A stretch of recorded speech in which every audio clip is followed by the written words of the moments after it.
Yo, we're back again and we're going to talk about more complicated ionic bonds. And now we're not going to only focus on group 1 elements or group 7 elements. We're going to include group 2 and the oxygen group elements. Alright, let's begin right away with just explaining group 2 elements, which are alkaline earth metals, alkaline earth,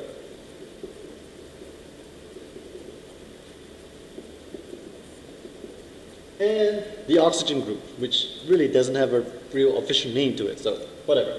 So group 2 elements have 2 valence electrons on the outer shell. And the oxygen group elements, such as sulfur in this case, has 6 electrons on the outer shell. So when these 2 elements come and collide and collide with each other with enough force, the electrons, 2 of the electrons are going to move here, because 2 electrons given away by the magnesium will allow magnesium to have the noble gas configuration. And when sulfur receives the 2 electrons from magnesium, it too has a noble gas configuration. So they're both happy, and they both will, yes, you got it, form ions. So we have the magnesium ion. We have 2 protons more than electrons, so it has a positive 2 charge. And sulfide will have a negative 2 charge, or 2 negative charge, because it has 2 electrons more than protons. And so it's going to be attracted to each other by what we call an ionic bond. That's awesome, isn't it? Yeah. Alright, let's talk about another example right here. Boom, down camera. Calcium and oxygen. What? Now, calcium by itself does not have a noble gas configuration, and oxygen by itself also does not have a noble gas configuration. The 2 come together, collide with enough force, boom, electrons are transferred. Alright? Electrons are donated from the calcium and then received by the oxygen. Now, calcium will now have a noble gas configuration, and so will oxygen. And calcium becomes, you guessed it, calcium ion with a 2+ charge because it lost 2 electrons. And oxygen becomes oxide because it gained 2 electrons. And these 2 are going to be attracted together by an electrostatic force known as ionic bonds. Whoa, this is awesome. Ain't it easy? I mean, bonds and all. Alright, now let's mix it up a little bit. Let's talk about a group 1 element and an oxygen group element. So we have sodium and we have oxygen. Well, oxygen wants 2 electrons. We know that to achieve that noble gas configuration. But sodium only can give out 1. So what needs to happen? Now, assuming that if you put only these 2 elements together, only these 2, and no other elements are in contact, well, you need another sodium. Alright, so this electron is going to give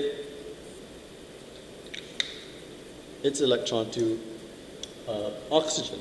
But you need another sodium. So I'm going to draw in another sodium. And that other sodium is now going to give the second electron to oxygen. Right? Now, what happens is that there are 2 sodiums with a plus, right? So a plus and a plus. And then we have 1 oxygen with a 2 minus. That oxide has a 2 minus.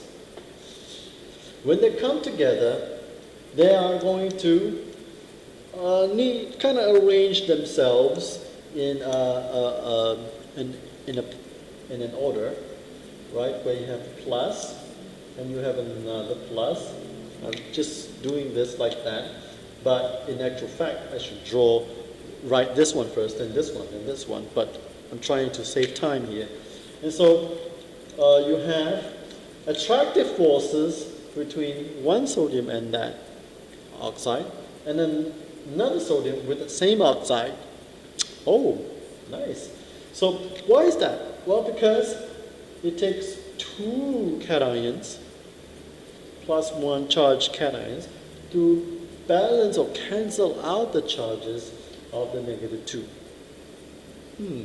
Yes, I know this is pretty new to you guys, but we're going to go a little deeper later on when we describe the formation of these ionic compounds. All right, but for now, this is good enough. So this 2 will be ionic bonds. 2 ionic bonds going on over here.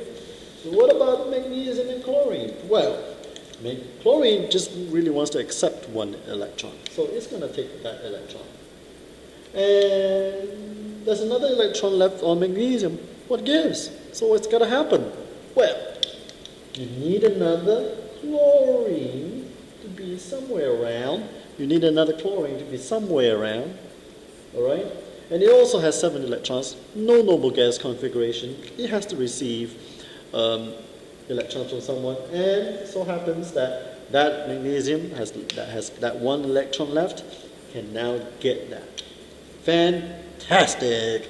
And so what happens now? Well, magnesium forms a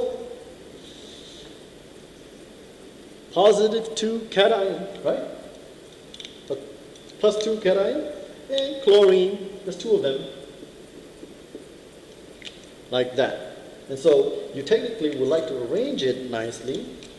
So I'm going to arrange it nicely right here. And now I'm just going to do it in a nice, neat way, where I draw everything, write everything in chronological order. Just for you, yeah. And there's going to be an ionic bond between the 2. So ionic bond here and an ionic bond here. Whoa, fantastic. Well, that's about it, guys. And we're going to talk about the formation of these ionic compounds on a larger picture, and a bigger picture.